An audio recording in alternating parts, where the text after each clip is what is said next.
Why do we believe freedom means no consequences? What happens when the man you pushed away stops begging and starts building a legal case instead? The day my husband handed me divorce papers, I thought it was a joke. It wasn't. It was the end of everything I thought I could control. My name is Liora Merrin, 32, and I've always believed people should be free to grow without limits. That's what I told everyone when I said I needed space. It sounded noble, brave even. I wasn't breaking my vows, I was just taking a breath. At least, that's how I justified it. Caleb, my husband, didn't understand. He said freedom shouldn't mean forgetting the person who stood by you. I said he was holding me back, that I needed to rediscover who I was. What I really meant was I was bored. Bored of routine, of the same quiet dinners, of the same man who never argued, never raised his voice, never chased me. When I started staying late at work, I told him it was for a campaign deadline. He believed me. Of course he did. Caleb always believed me. I liked that about him, his trust. It made me feel powerful. My coworkers admired my confidence, especially Julian, the new designer. He made everything sound exciting, from fonts to weekend plans. He was spontaneous, free, unbothered by rules. I told myself we were just friends, but the thrill of his attention made me feel alive again. At home, Caleb asked why I was coming back so late. I told him I needed time for myself. He nodded, quiet as always, but I saw something change in his eyes. I mistook it for guilt. Maybe I wanted him to fight, to beg me not to drift. Instead, he simply said that if I needed freedom, I should take it. But remember, freedom works both ways. I laughed at that. I thought he was bluffing. I had no idea he meant it. Before we dive deeper into this story, I have one small request. Please subscribe, drop a like, comment, and hit that hype button to boost this channel so more people can discover these incredible stories. The night I told Caleb I needed freedom started like any other Tuesday. Dinner was still warm on the stove, the house smelled faintly of lemon cleaner, and Nora was upstairs coloring before bed. Caleb sat at the table grading papers, calm as always, pencil tapping in a steady rhythm. I stood by the counter rehearsing the speech I'd practiced in my head all day. It wasn't supposed to sound cruel, just honest, something modern couples say when they've grown apart. When I finally spoke, he looked up slowly. I told him I needed space, time to focus on myself, to breathe outside the routines we'd built. He asked if I was unhappy. I said I wasn't unhappy exactly, just stuck. I used words like growth, rediscovery, balance. They sounded reasonable, intelligent. He listened without interrupting, his expression unreadable. Then he asked if I wanted to separate. I said, of course not. I loved him. I just needed freedom to find myself again. He frowned slightly, said that marriage doesn't really work that way, that two people can't play single and married at the same time. I told him that's outdated thinking, that love should be strong enough to survive independence. He didn't argue. He just sat there, staring at his coffee until it went cold. The silence stretched so long I almost felt sorry for him. Almost. Later that night, I called my sister, Janelle, and told her what I'd done. She said I was being reckless. You have a husband who loves you, and a child who looks up to you, she said. I told her she was just jealous. I had the courage to ask for more from life. She sighed, said not every cage has bars. I hung up before she could keep preaching. The next day, I posted a picture of myself at the park with the caption, "Choosing peace over pressure." My friends flooded the comments with hearts and affirmations. You deserve this. Live your truth. I soaked it in, that warm glow of approval. It made me feel right, powerful. At work, everything felt lighter.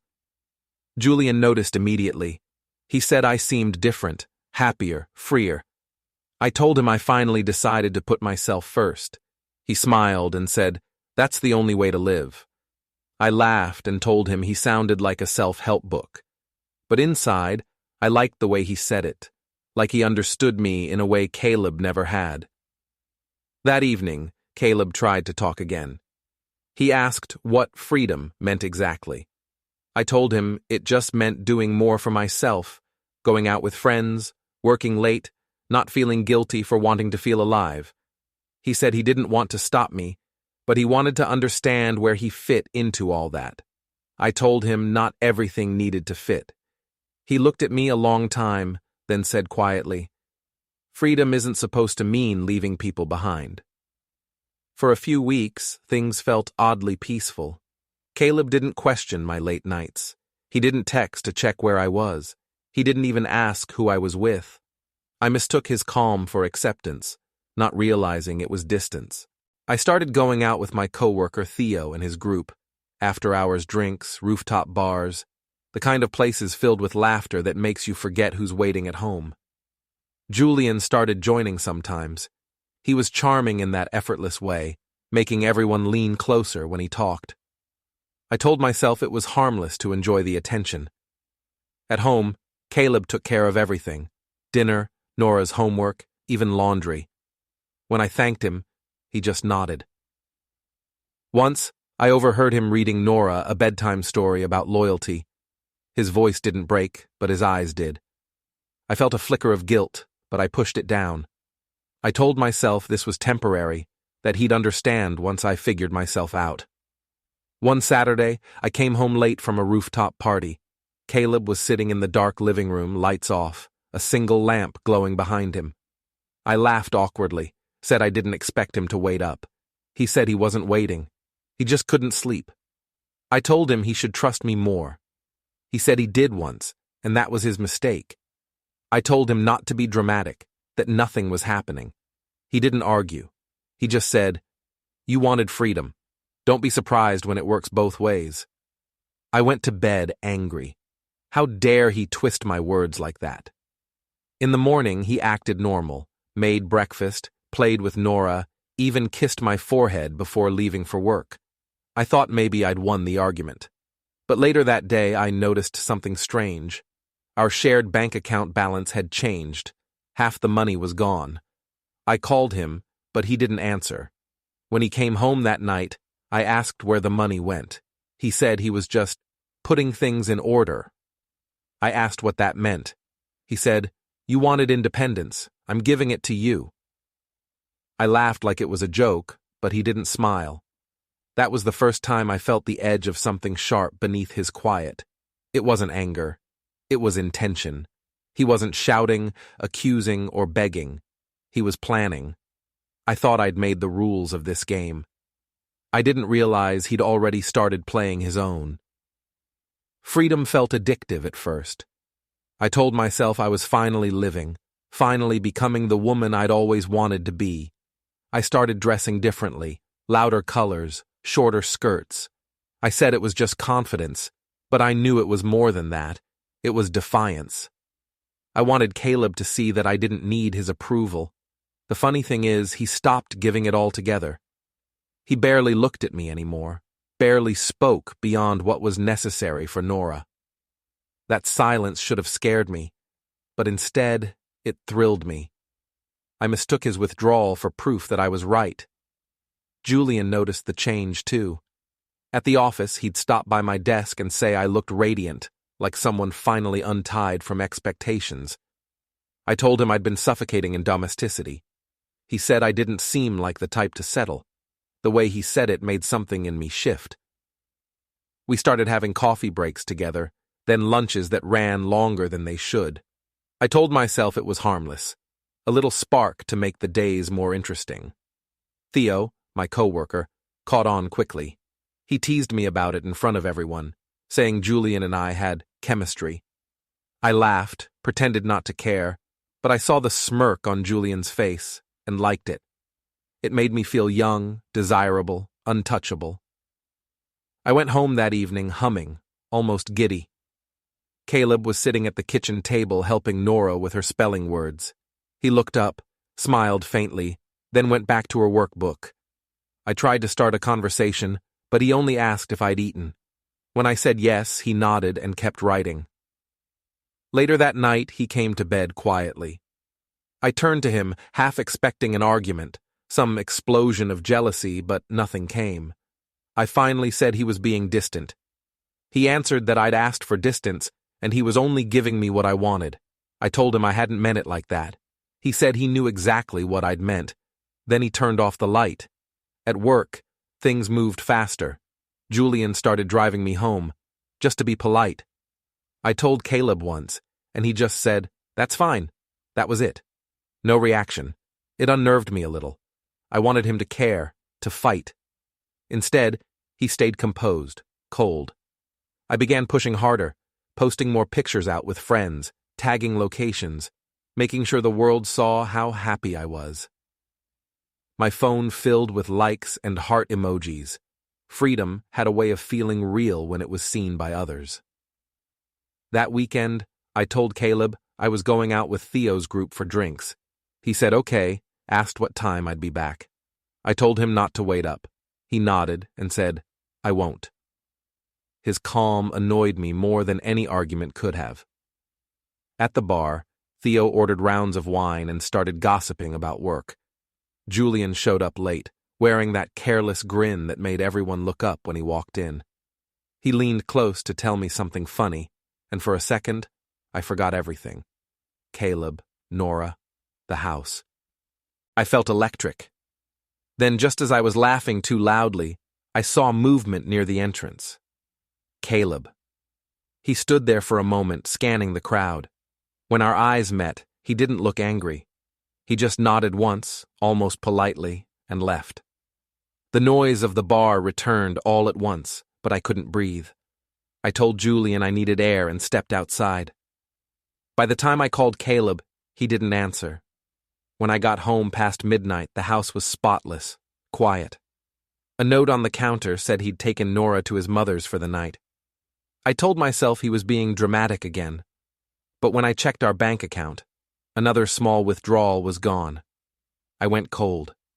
He was moving money systematically, half gone now, and another portion missing. The next morning, Martha, his mother, called me.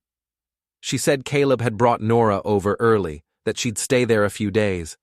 I tried to sound casual, but Martha's tone was firm. She said, "He's tired, Liora. You humiliated him enough." I snapped back that she didn't know the whole story, that I just needed space.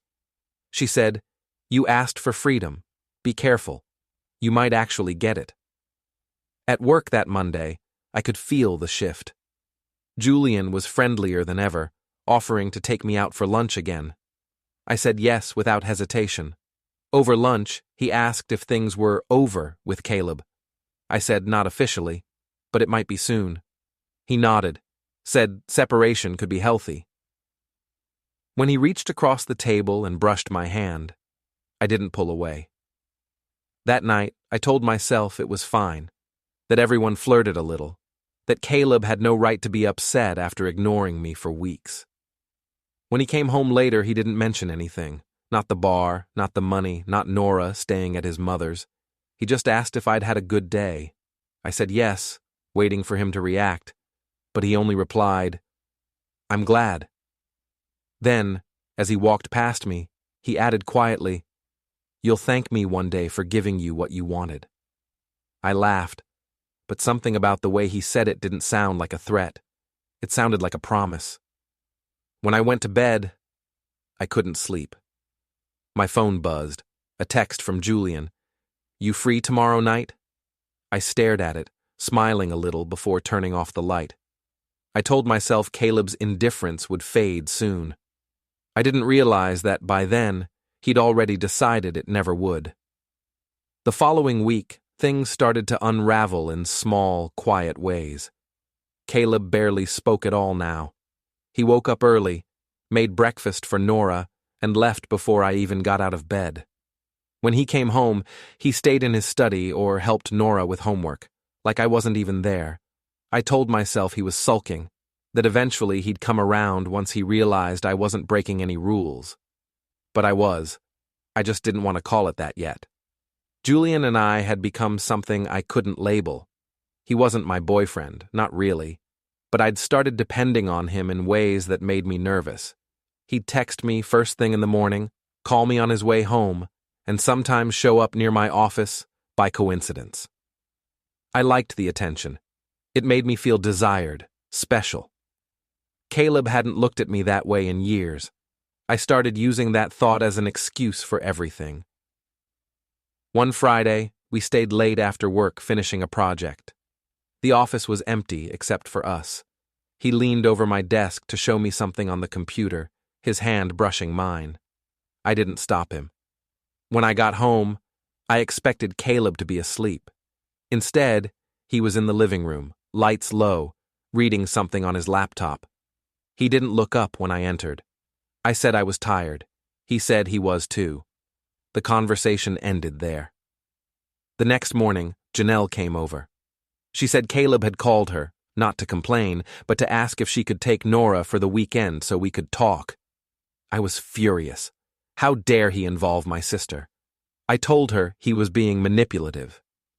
She looked at me carefully and said, "He doesn't sound angry, Liora. He sounds done." That word hit harder than I expected. That night I confronted Caleb. I said he was trying to make me look like the villain in front of my family. He looked up from the dining table and said, "You don't need my help for that." I told him he was being cruel. He said, "I'm just paying attention." I demanded to know what that meant, but he wouldn't elaborate. Instead, he asked calmly if I was seeing someone else. I lied and said no. He nodded, almost like he expected that answer. By Sunday, he was gone before sunrise again. When I checked his phone bill later that day, there were multiple calls to a law office downtown. I tried to tell myself it was something about the mortgage or taxes, but deep down, I knew. He was preparing for something. At work on Monday, I couldn't focus. Julian noticed immediately. He asked if everything was okay at home. I told him Caleb was being cold, suspicious, even distant with Nora. He said that's how controlling men react when they lose power. The word controlling made me feel justified, even righteous. That evening, Julian offered to take me out for dinner to clear my head. I agreed without hesitation. The restaurant was dim and quiet, tucked away from downtown noise. Julian talked about how people change, how marriages aren't meant to be prisons. I told him I felt like I was finally becoming myself again. He smiled and said, "Then stop apologizing for it." I went home that night feeling light again, ready to face Caleb with renewed confidence. But when I walked into the house, the lights were on, and the dining table was covered with documents. Bank statements, printed emails, photographs. Caleb sat at the end, calm as ever. I asked what he was doing. He said, "Organizing the truth." I laughed it off, said he was being dramatic. He told me he'd been documenting everything for weeks, expenses, schedules, messages I thought I'd deleted. He said he wasn't angry anymore, just done pretending. I tried to turn it around, said he was invading my privacy, that his behavior was abusive. He said, "You asked for independence. I'm giving you legal proof of it." The way he said legal made my stomach twist. I told him we could talk about this later after Nora was asleep. He said there was nothing left to talk about. Then he handed me a manila envelope and walked upstairs. Inside was a printed letter from a law firm, signed by an attorney I didn't recognize. It read, "Notice of intent to file for separation and custody review." My hands went cold. I followed him upstairs, saying he couldn't just decide this without me. He said, "You've been deciding alone for months." I tried to guilt him, saying he was ruining our family, hurting Nora. He looked at me steadily and said, "You did that the day you started living like I wasn't in it." Then he closed the door. That night, I barely slept. I texted Julian, told him things were getting complicated. He replied after an hour, "You'll be fine. Just stay calm." That was it. No sympathy, no comfort. The next morning, he avoided me at work. He barely said hello. It hit me then that I didn't really know him. He liked me when it was exciting, but now that it was messy, he was gone. When I came home that evening, Nora was at my mother-in-law's again. The house felt hollow. On the kitchen counter sat a new envelope, this one addressed directly to me. I opened it and saw the words, Petition for Legal Separation, Merrin v. Merrin. The sight of my own name next to his like that made my throat close. For the first time, I felt the true weight of what I'd done. Freedom didn't feel like breathing anymore. It felt like falling. The morning after the envelope arrived, I sat at the kitchen table staring at it for almost an hour. The paper felt heavier than it should, like it was pressing against my chest. I kept thinking Caleb would come downstairs, apologize, say it was all just a warning, that we could fix this. But he didn't. He'd already left for work, his side of the closet emptier than it had been the night before. I made coffee I couldn't drink and told myself he was bluffing, that he wanted to scare me into behaving. That had to be it. At work, I tried to act normal. Julian was distant, barely meeting my eyes during meetings. When I finally cornered him in the hallway, he said quietly that maybe we should take a step back until my home situation was sorted out. I laughed bitterly and told him not to flatter himself. He shrugged and walked away. Just like that, the illusion of our connection vanished. I was alone again, except this time, I didn't even have Caleb's quiet comfort to fall back on. By lunch, I got an email from HR asking to check in regarding personal conduct and workplace boundaries. My stomach turned. Someone must have reported something. Maybe gossip. Maybe one of those late nights Julian and I thought no one noticed. I closed my laptop and went to the bathroom, locking myself in a stall to breathe. I told myself it didn't matter. I still had my home, my daughter, my life. Except I didn't. Not really. When I came home that night, Nora wasn't there. A text from Caleb said she was staying at his mother's until further notice. I called him immediately, but he didn't answer. I left a voicemail demanding he bring her home, telling him he had no right to take her away. A few minutes later, his lawyer emailed me again, formal, cold, professional, saying all custody arrangements would now go through proper legal channels. That phrase, proper channels, made me feel like I'd been erased from my own family. I drove to Martha's house anyway. She opened the door before I even knocked. Nora was sitting on the couch, watching cartoons, her little backpack by her feet. I went to pick her up, but Martha stepped between us. She said Caleb had asked her not to let Nora leave until things were settled. I demanded to know what that meant. Martha said, "He's protecting her from the shouting." I said I never shouted, which was true. I didn't yell. I just twisted words until people gave up arguing. She gave me that hard, pitying look only mothers can give and said, "You might want to hire your own lawyer, Liora." I left before I started crying in front of her. On the drive home, I called Janelle. I expected her to side with me like she used to, but instead she sounded tired. She said, "You pushed him too far. He's not fighting anymore. He's finishing." I told her she didn't understand, that Caleb was being cruel. She said softly, "No, he's being methodical. There's a difference." When I got home, the house felt like it belonged to someone else. There were boxes near the hallway, labeled with Caleb's handwriting, office, clothes, books. I wanted to throw them out the door, but something stopped me. Maybe it was the realization that he wasn't packing in anger. He was packing with peace. The next morning, I tried calling HR to ask about my check-in meeting, but they said it had already been postponed due to new information. I didn't ask what that meant. I had a feeling it had something to do with Caleb's quiet efficiency. Maybe he'd spoken to someone, maybe shared something. He was turning my own world into paperwork and signatures, all without raising his voice. Later that afternoon, a courier arrived with a thick envelope. Inside were financial statements, property evaluations, and a temporary custody schedule signed by a judge. The letter said both parties had agreed to cooperate in good faith.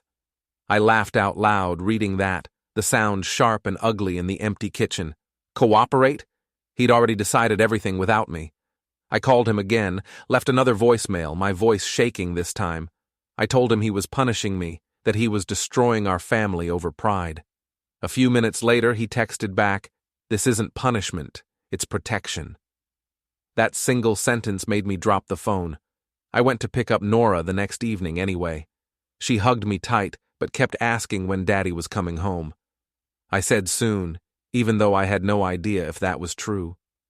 When I dropped her off again, Caleb was waiting by the door. He said we could talk for 5 minutes. I tried to explain, to make him see that I hadn't meant for any of this to go so far.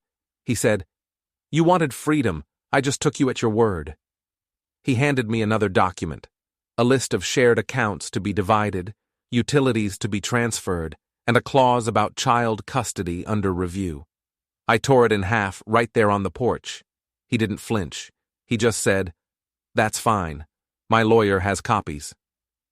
As I drove away, I realized I couldn't even remember the last time he'd raised his voice at me.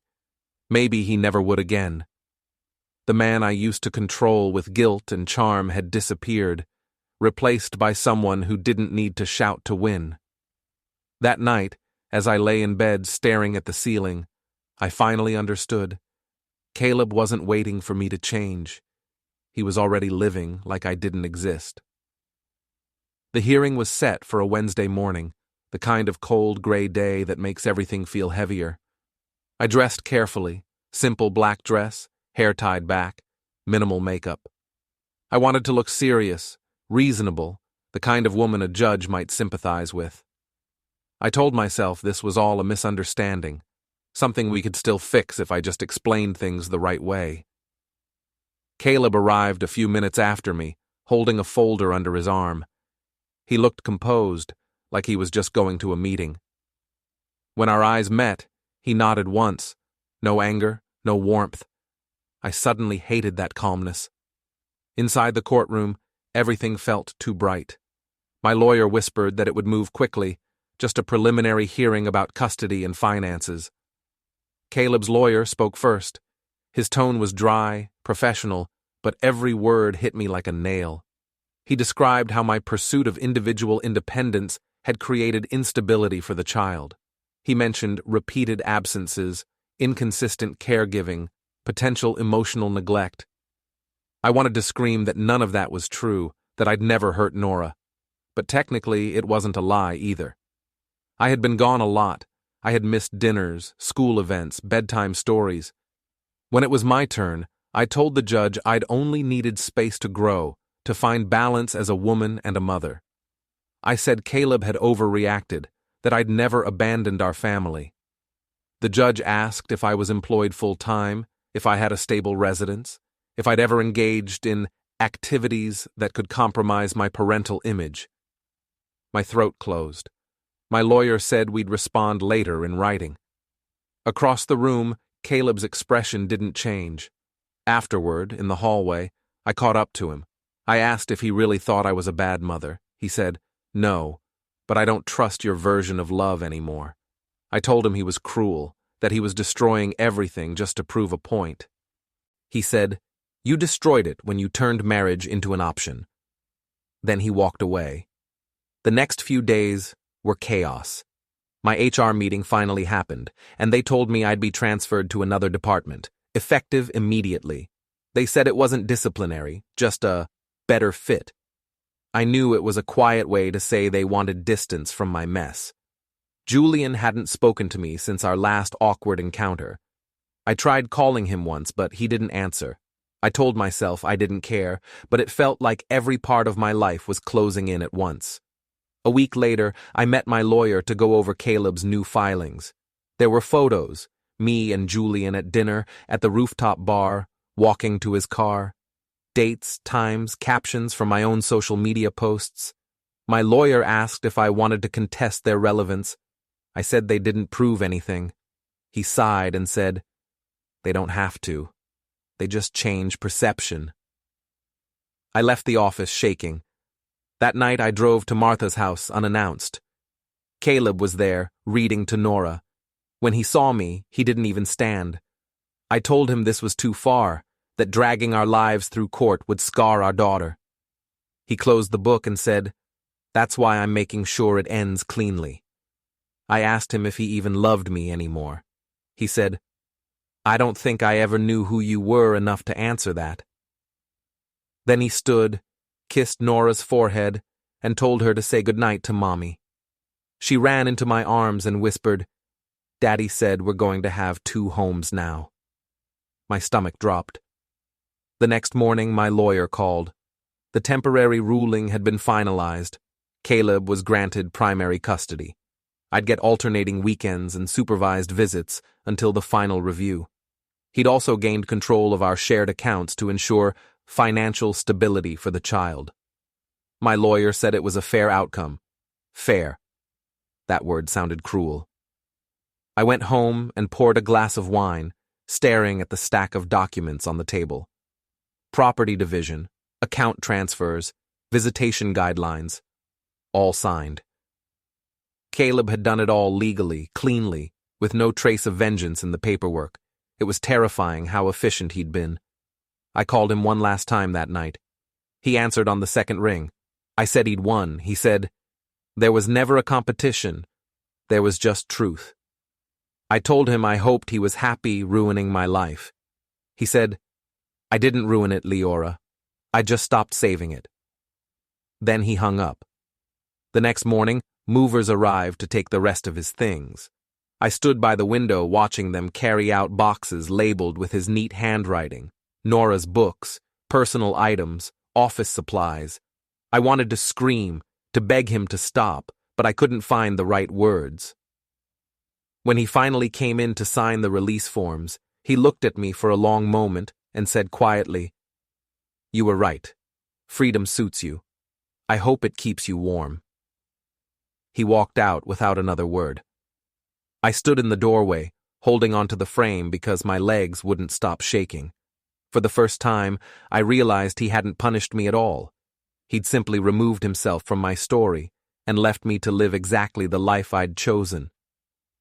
The house feels enormous now, too clean, too silent.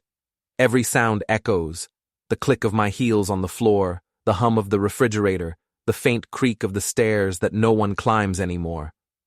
Caleb came earlier this week to collect the last of his things. He didn't even ring the doorbell this time. He had a key still, though it didn't matter. The house hardly feels like mine.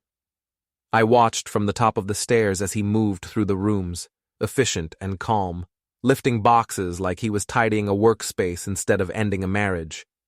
He didn't speak until he was done. When he finally looked up at me, he said, "I'll be taking Nora's piano tomorrow." It was part of her schedule. His voice was polite, distant. I asked if we could talk, just for a minute, for closure. He said, "We already did. You just weren't listening then." I told him he didn't have to be cruel. He said, "This is me being kind." And that was the last thing he said before he left. Since then, the house has felt frozen in time. Nora's drawings still hang on the fridge, faded now, corners curling. Her little shoes sit by the front door, as if she might run back in from school any minute. But she won't, not for a while. The court decided she'd stay primarily with Caleb. Stable environment, they called it. I call it punishment. Every other weekend I pick her up from his mother's house. She hugs me like she's afraid I might disappear again. She never asks about Julian, or about why Daddy and Mommy live in different homes now. She's too young to understand that freedom can look a lot like abandonment. Sometimes I catch myself checking Caleb's social media.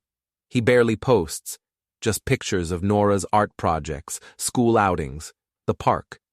He looks the same, maybe a little older, but there's peace in his face that I don't remember seeing before. He doesn't look angry. He looks done. There's something unbearable about that kind of calm. It's easier to hate someone who fights back. I keep thinking about the night I told him I needed space, the way he just listened, no shouting, no pleading. Back then, I thought his silence meant weakness. Now I understand it was control, the quiet kind that doesn't need to prove itself. I built my power out of noise, loud opinions, confident words, Big declarations about self-discovery. He built his out of restraint, and in the end, his won. I've tried reaching out since everything ended. Texts, emails, even a handwritten letter I slipped into Nora's backpack. He hasn't replied.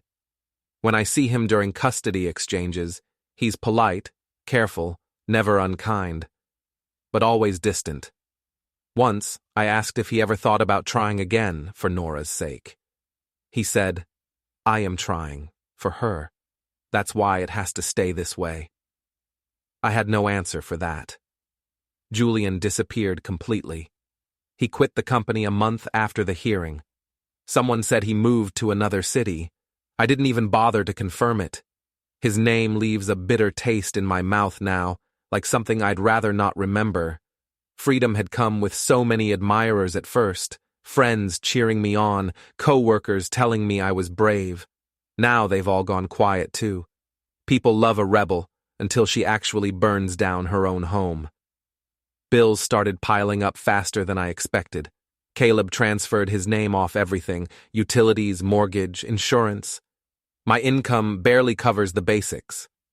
I sold the second car last week, just to make the payments. Sometimes I imagine calling him, telling him I'm sorry, that I didn't mean for any of this to happen. But then I remember how he used to look at me when I lied, steady, tired, like he already knew. I don't think he'd even bother to answer now. Yesterday, a letter arrived, final paperwork confirming the divorce decree.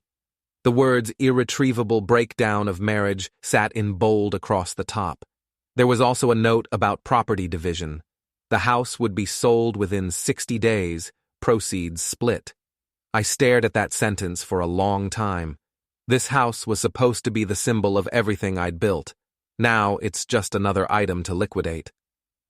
Last night I walked through every room one last time.